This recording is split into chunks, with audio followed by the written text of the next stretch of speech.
You know, it wasn't too long ago that if you told a man he had a disorder, he would be insulted. He would argue with you. He would say that there was absolutely nothing wrong with it.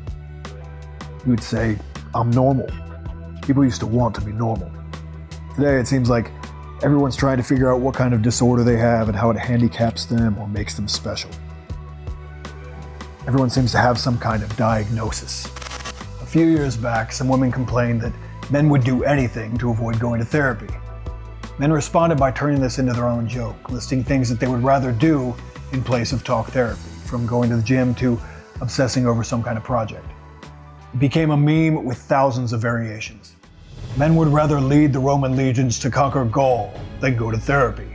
Men would rather sail with Columbus to discover the New World than go to therapy. Men would rather duel Aaron Burr at Weehawken than go to therapy. The therapy jokes play on the tendency of men to push back against having their problems pathologized. Men instinctively insist that they are fine, even when they are not. This has been presented as a flaw since the 1960s, but for most of human history, it was seen as a functional feature of masculine psychology. In the context of a primal hunting and fighting gang, every man wants to show that he can pull his own weight and won't be a liability to the group. This rub some dirt on it mentality only seems dysfunctional to spoiled modern women. It's normal for human groups to want their men to avoid complaining and do whatever it takes to get the job done. It's supposed to be inspiring. There are countless anecdotes about men refusing treatment for physical wounds so that they could keep fighting, and many became battle slogans. It's just a flesh wound, just a scratch. It's nothing, boys, keep charging. I've not yet begun to fight. My favorite is the story of Gaius Mucius Scaevola, a young Roman who snuck into an enemy camp in 508 BC. He intended to kill the Etruscan king Porsenna. After being captured, Gaius said to the king, "Look upon me and realize what a paltry thing the body is, for those who seek great glory." After saying this, he thrust his hand into the fire that had been lit for sacrifice, and as it burned, he gave no sign of feeling the terrible pain. What's in the box? Pain. The Reverend Mother approves. Now, in an emergency, a battle, or some other life or death situation, no one wants to hear about a man's feelings about his problems. Men put pain in the box and keep it there so that they can continue to do whatever is necessary to uphold their responsibilities and achieve their goals. The people who want men to go to therapy want them to open the pain box, describe the scenes inside, and relive them. But therapy is also a business, an industry, and a product. Talk therapy as we know it today first gained popularity in the leisure classes of Vienna about 130 years ago. So, from the beginning, it was a luxury service for those who could afford to spend time and money playfully exploring their neurotic inner worlds. For the most part, normal working people who were having mental problems or emotional struggles were just expected to pull it together on their own. Now, non-stop drug ads pushing miracle cures for all kinds of conditions, syndromes, allergies, diseases, and deficiencies that no one had ever heard of 50 years ago have had the effect of normalizing abnormality.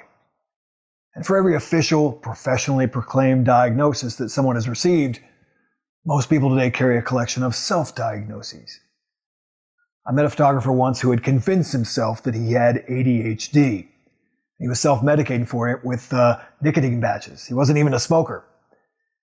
Now, maybe he has ADHD, maybe he doesn't. Maybe ADHD isn't half as real as we've been told. Maybe what used to be a personality quirk or a problem to be overcome is now described in the language of affliction.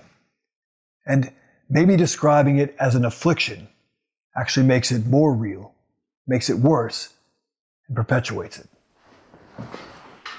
And as for myself, I've always described myself as an introvert.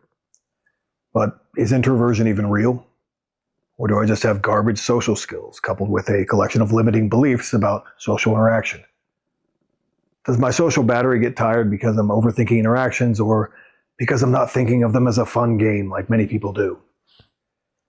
Is introversion a skill issue? And is classifying oneself as an introvert actually helpful? Probably not.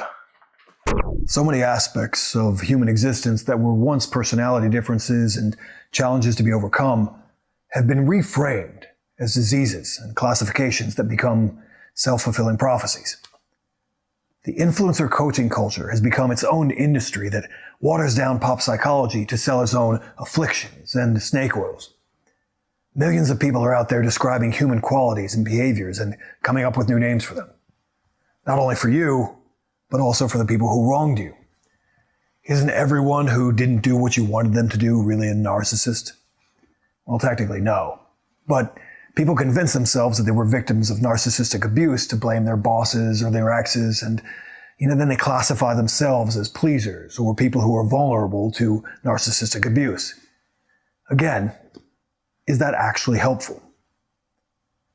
We also hear a lot more about people's trauma than we did, 10 or 20 years ago, and I think that's partially because all of these influencers and therapists and online coaches are creating a trauma frame in which everyone's life is defined by a succession of traumas that are responsible for limited beliefs and negative behaviors and feelings.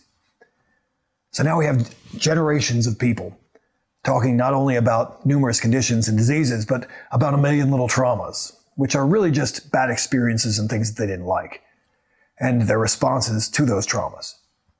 This trauma frame creates an effeminate world of hyperbole and melodrama. There is, of course, real trauma. We could call it macro trauma. There are people who see and experience terrible things that most people don't see or experience. There are men who get shot in the line of duty, first responders who watch people die on a regular basis, and even watch their friends die.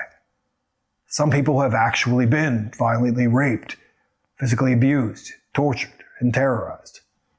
But one also wonders if the more extreme responses to trauma exist at least in part because most of us live in such a safe and protected world that these experiences are so far outside the norm. Did people experience trauma in the same way when a third of the population was dying from the plague, or villages were often raided, or in the ancient world when people were being sold into slavery, and that was always in the realm of possibility? Is treating an extreme reaction to an extreme situation like a disease actually helpful? And if so, for how long? Is there a better way of handling or framing that response than calling it a disorder or a condition? There are so many disorders and diagnoses out there now. Half the guys I know joke about having autism. Do they? Do I? Does it matter? People are calling themselves neurospicy. Maybe humans just have different personalities. Millions of women are taking or have taken medication for depression.